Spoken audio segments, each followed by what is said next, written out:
विक्रम के पुण्यार्जन श्री विनोद कुमार जैन, मंजू जैन, अजय ऋतु जैन गुरुग्राम, श्री आदिनाथ दिगंबर जैन मंदिर, Bhim Gali, Vishwas Nagar, Delhi 32। Shri Pankaj Jain, Sarika Jain, Manik Vihar, Delhi. Shri Pawan Jain, Shashi Jain, Rohit Jain, Swati Jain, Gunjan Jain, Aryan Jain, form PR Jain fusing, Raghuvarpura number 1, Gandhinagar, Delhi 31। Shri Brijsen, Sunita Jain, Shobhit Srishti Jain, Nirgranth Jain सह परिवार, अर्जुन गली, विश्वास नगर, दिल्ली 92। श्री सुचिन जैन, श्री राजकुमार जैन, सुलेख सुशीला जैन, वर्धमान। श्री विकास जैन, प्रीति जैन, मोनिका जैन, ईशान जैन, मयूर विहार, दिल्ली। शांति धारा के लिए संपर्क करें 9784857991। किसी भी राशि के लिए कोई आग्रह नहीं है। अति प्राचीन मनोरथपूर्ण मुनि सुव्रतनाथ अधीक्षक क्षेत्र हस्तेड़ा जयपुर से 65 किलोमीटर की दूरी पर सीकर रोड पर स्थित है। यहाँ 880 वर्ष प्राचीन विक्रम संवत 1209 1008 श्री मुनि सुव्रतनाथ भगवान की भव्य प्रतिमा विराजमान है। यह अधीक्षक क्षेत्र प्रवासी समाज द्वारा संचालित है। श्री सागर सविता जैन, ऋषभ विहार, Delhi. Shri Siddhant Jain, Prem Shanti apartment, civil line, Delhi. Sunita Jain, Sachin, Monika Jain, Disha Jain, Vinam Jain, 12A Shriram road, civil lines, Delhi. नमः समय साराय स्वानुभूत्या चकाशते चिस्वभावाय भावाय सर्वभावांतरक्षरे अनंत शक्तियों से संपन्न चेतन आत्म राम शक्तियों के अनुभवन से मिलता शिवपुर धाम। आत्मा की 47 शक्तियों की विवेचना यहाँ पर चल रही है। आत्मा अनंत शक्तियों से भरपूर चेतन तत्व है, पर आचार्य अमरचंद देव ने आत्मा की विशिष्ट 47 शक्तियों की विशेष चर्चा की है। आज 11वीं शक्ति स्वक्षत्र शक्ति का विशेष निरूपण प्रारंभ होने वाला है। आत्म शक्तियों का स्वरूप परम शुद्ध निश्चय का विषय है और सभी शक्तियाँ पारिणामिक भाव रूप हैं। इन शक्तियों में परद्रव्य और परभाव शामिल नहीं हैं। आत्मा के त्रैकालिक शाश्वत स्वभाव को,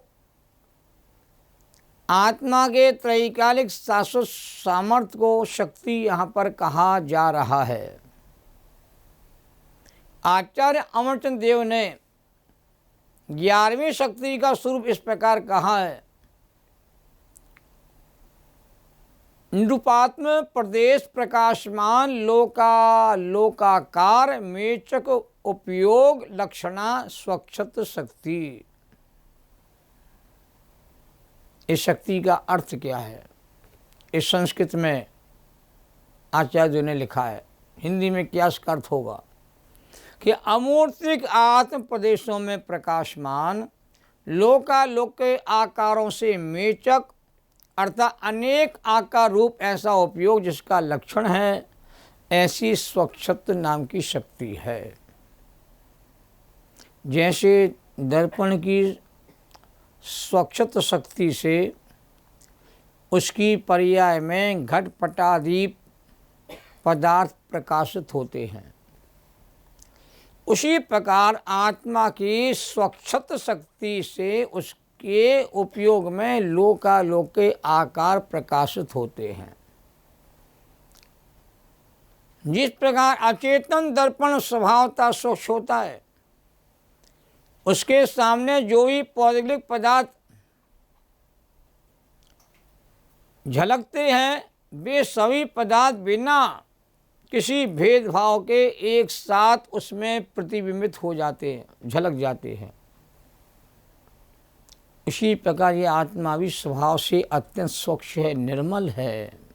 मेरा चिदानंद भगवान स्वरूप आत्मा स्वच्छ है, निर्मल है। इस स्वच्छ स्वभाव में भी सभी पदार्थ एक साथ प्रतिबिंबित हो जाते हैं, झलक जाते हैं, देख लिए जाते हैं और जान लिए जाते हैं, क्योंकि आत्मा के स्वभाव की स्वच्छता ऐसी ही है। और आत्मा का ऐसा ही स्वच्छत्व कहते हैं स्वरूप है। पौद्गलिक दर्पण में तो मात्र मूर्तिक पदार्थ ही झलकते हैं, किंतु इस आत्मा के स्वच्छ स्वभाव में मूर्तिक पदार्थों के साथ साथ अमूर्तिक जीव, धर्म द्रव्य, अधर्म द्रव्य, आकाश और काल, इस सभी पदार्थ, इनके गुण और उनकी समस्त भूत भावी वर्तमान पर्याय भी प्रतिबिंबित हो जाती हैं। दर्पण में तो सभी वही पदार्थ झलकते हैं जो उसके सामने आते हैं, पर आत्मा के स्वच्छ स्वभाव में तो समीपवर्ती, दूरवर्ती, भूतकालीन, वर्तमानकालीन, भावी पर्याय, सूक्ष्म स्थूल सभी पदार्थ एक साथ कहते स्पष्ट झलक जाते हैं। दर्पण में तो समीपवर्ती पदार्थ स्पष्ट और दूरवर्ती पदार्थ अस्पष्ट झलकते हैं, किंतु आत्मा रूपी दर्पण में, ज्ञान रूपी दर्पण में तो समीपवर्ती, दूरवर्ती, स्थूल, सूक्ष्म, भूतकालीन एवं भावी सभी पदार्थ वर्तमान वथी कहते स्पष्ट कहते भाषित होते हैं। और दर्पण का उदाहरण तो एक देश है, उदाहरण तो मेरे पास बहुत हैं। सिनेमा का पर्दा होता है और सिनेमा का पर्दा कहते सफ़ेद स्वच्छ होता है, और सफ़ेद स्वच्छ पर्दे के ऊपर कहते हजारों लाखों रील कहते हैं उस पर झलकती हैं, हजारों सीन दृश्य झलकते हैं। पर पर्दा तो जैसा है वैसा ही रहता है। बरसात का सीन आता है तो पर्दा गीला नहीं हो जाता है। अग्नि का दृश्य आता है तो पर्दा कहते जल नहीं जाता है। मार धाड़ के सीन भी आते हैं तो पर्दा कहते हैं छिद नहीं जाता है। पर्दा तो जैसा स्वच्छ स्वभावी है, शुद्ध स्वरूपी है, स्वच्छ स्वभावी है, वैसा ही का वैसा रहता है। रील बंद होते ही पर्दा जैसा वैसे दिख जाता है, और जब तक रील चलती है तो पर्दा की जो स्वच्छता है वो तुरूभूत हो जाती, देखने में नहीं आती। फिर भी उसी काल में जिसमें रील चलती है ना, उसी समय पर्दे का स्वभाव स्वच्छ रूप ही रहता है। भगवान स्वरूप आत्मा में पदार्थों के झलकने का जो अद्भुत स्वच्छ स्वभाव है, उसी का नाम स्वच्छत्व नाम की शक्ति है। दृष्टि शक्ति, ज्ञान शक्ति, दर्श शक्ति, श्रवक शक्ति के साथ साथ स्वच्छत्व शक्ति और 12वीं प्रकाश शक्ति, ये सभी 6 शक्तियाँ आत्मा के देखने जानने रूप स्वभाव से संबंधित हैं। यहाँ आत्मा का जानना देखना स्वभाव है, इसको बताने के लिए आचार्य देव ने 6 शक्तियों का निरूपण किया है। और दृष्टि और ज्ञान शक्ति में सामान्य रूप देखने जानने की बात कही गई है, और सर्वदर्शत्व और सर्वक शक्ति में सबको देखने जानने की बात कही गई है। और सभी पदार्थों के देखने जानने रूप कार्य में सभी ज्ञेयों के पास जाना पड़े ऐसा नहीं है। ज्ञान ज्ञेय के पास नहीं जाता, ज्ञेय ज्ञान के पास नहीं आते, फिर भी ज्ञान की स्वच्छता में सारे ज्ञेय झलकते हैं, प्रतिबिंबित होते हैं। ये अद्भुत आश्चर्य है। ज्ञान को किसी ज्ञेय के पास जाना पड़े ऐसा ज्ञान का स्वभाव नहीं है, और ज्ञेय को ज्ञान के पास जाना पड़े ऐसा भी कहते हैं स्वभाव नहीं है। फिर भी ज्ञान की स्वच्छता में और उसकी शक्ति में, सामर्थ्य में संपूर्ण ज्ञेय पदार्थ प्रकाशित होते हैं, झलकते हैं त्रिकालवर्ती पर्यायों के साथ। ये ज्ञान की दिव्यता है। आत्मा के स्वच्छ स्वभाव में समस्त ज्ञेय लोकालोक सहज भाव से देखने जानने में आते हैं। आत्मा के स्वच्छ सहज निर्मल स्वभाव का नाम ही स्वच्छत्व नाम की शक्ति है। और आत्मा स्वच्छ है, निर्मल है, स्पष्ट है, दर्पण की भांति, सिनेमा के पर्दे की भांति आत्मा स्वच्छ स्वभावी है। स्फटिकमणि का स्वभाव भी स्वच्छ होता है। हरे रंग के संयोग में वो हरा दिखेगा, परंतु हरा दिखने पर भी स्फटिकमणि हरा नहीं हुआ है। और लाल रंग के संयोग में स्फटिकमणि का लाल नहीं हो गया है। और पीले रंग के संयोग में वो पीला नहीं हुआ है। स्फटिक मणि का स्वभाव तो स्वच्छ ही है, ऐसी आत्मा का स्वभाव ही स्वच्छ और निर्मल ही है। और जब आत्मा की स्वच्छता निर्मलता होती है तो सारे के उसमें झलकते हैं। सही पदार्थ कहते हैं प्रतिबिंबित हो रहे हैं, और आत्मा का अनुभव भी होता है। ये प्रकाश नाम की शक्ति है, सारे के झलकते भी हैं ज्ञान में, और आत्मा अपने ज्ञान स्वरूप आत्मा का अनुभव भी करता है। इसकी चर्चा हम आगे विस्तार से करेंगे। अगली शक्ति आएगी ना, उसमें प्रकाश शक्ति की चर्चा होगी। तो जिस प्रकार दर्पण में कितने ही पदार्थ क्यों ना झलकें, उनका बोझा दर्पण पर कैसे नहीं पड़ता, और इनके झलकने से दर्पण में किसी प्रकार की विकृति पैदा नहीं होती। ज़्यादा पदार्थ झलकेंगे दर्पण कहते हैं विकृत हो जाएगा, मलिन हो जाएगा, खराब हो जाएगा, ऐसा भी नहीं होता है। लाखों करोड़ों गे पदार्थ दर्पण के सामने झलक जावे, दर्पण का स्वभाव तो स्वच्छ का स्वच्छ ही रहता है। ऐसी केवली भगवान के ज्ञान में, दर्शन में सारे लोकालोक के सारे पदार्थ झलक जाते हैं त्रिकालवर्ती पर्यायों के साथ, तो भी केवल ज्ञान स्वच्छ ही रहता है, केवल दर्शन स्वच्छ ही रहता है। उसी प्रकार से आत्मा के स्वच्छ स्वभाव में संपूर्ण लोकालोक झलकें तो आत्मा पर कुछ भी बोझा नहीं पड़ता है। अरे इतने ज्ञों को और जानना पड़ेगा, अभी इतने ज्ञों को जाना है, अभी तो काम बाकी बहुत रह गया जानने का, ऐसा कोई बोझा नहीं है। और ज्ञों को जानने से ज्ञान में विकृति पैदा भी नहीं होती है, ज्ञान स्वच्छ का स्वच्छ रहता है, क्योंकि वे पदार्थ जानने में तो आते हैं परंतु स्वच्छ स्वभाव में प्रवेश नहीं करते हैं। जिन जिन ज्ञों को ज्ञान ने जाना है वो कोई ज्ञेय कहते ज्ञान में प्रवेश नहीं करते, और उनके पास भी कहते ज्ञेय फटकते नहीं है। ना तो पर पदार्थ आत्मा में आते हैं, ना आत्मा ही जानने के लिए पर पदार्थों के पास जाता है।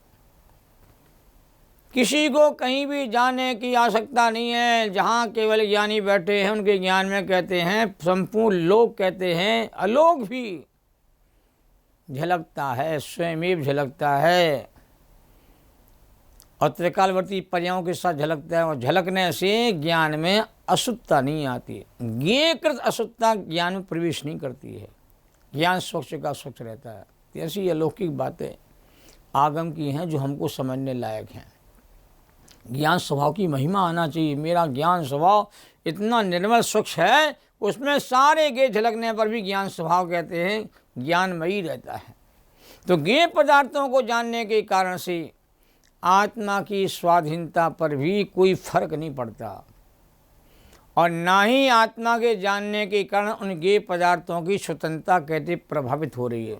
गे स्वतंत्र, ज्ञान स्वतंत्र, ज्ञान ज्ञान में है, गे में है, गे में ज्ञान नहीं है और ज्ञान में गे नहीं है, और सारे गे ज्ञान में झलकते हैं, प्रतिबिंबित होते हैं। क्यों? स्वच्छ शक्ति के कारण।